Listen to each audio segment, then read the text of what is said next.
People often ask me, what was the most exciting showing you've ever been at? And for me, there's no doubt about it. It was the first showing in the Soviet Union.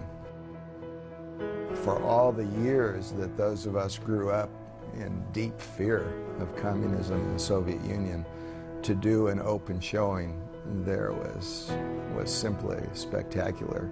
I was met by the KGB in big black Chaika limousines with a ticker tape parade almost like down through the center of Tbilisi to the largest hall that they had, the Philharmonic Hall in the country.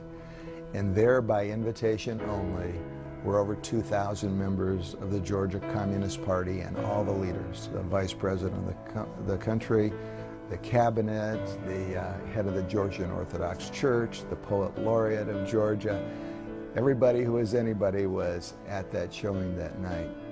And because it was a first showing, we didn't know how it was going to go. How are they going to receive this? And we were especially worried when we got to the end where the Pray With Me invitation was. Are they going to walk out? What's going to happen? And we're just told it. I said, go ahead and show it. Don't say anything. See what happens. And it was absolutely quiet. And when it got to the end of the invitation, they didn't pray silently. The whole crowd was praying out loud. And tears are running down my, I can't believe it. In the Soviet Union, people are praying out loud to receive Christ. And when the lights came on, there was a standing ovation for the next 5 minutes. And people stayed afterwards for hours just wanting to talk to us. They'd come up and they couldn't speak English, they'd just grab our hands and cry. And this was the communist Soviet Union where this was happening. And then we had them actually fill out comment cards of what they thought of the film. And an 80-year-old man said, in my whole life, these have been the finest 2 hours of my life. Another comment was, we need this film more than bread.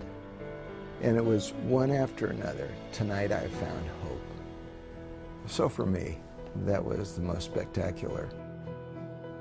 If enough people get changed, the country gets changed.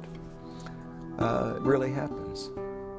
And I think the realization came to me when I was in southern Kenya and I talked to a woman who had received Christ. She was a Maasai. And she began to give me her testimony. And she said, Maasai men beat us women every day because they don't know if we're faithful or not. And if we still stay, then they think we're okay. But we expect to be beaten every day. And then after my husband saw the Jesus film, he stopped beating me. And I wondered if he cared about me anymore. And then I saw the film, and I realized that his heart had changed inside. And I realized here was something affecting a culture. And then I began to go to other countries, and when I was in West Africa, found that they were taking the Jesus film to rebel warring groups. So I have no doubt that Jesus changes not only lives, but families, cities, and nations.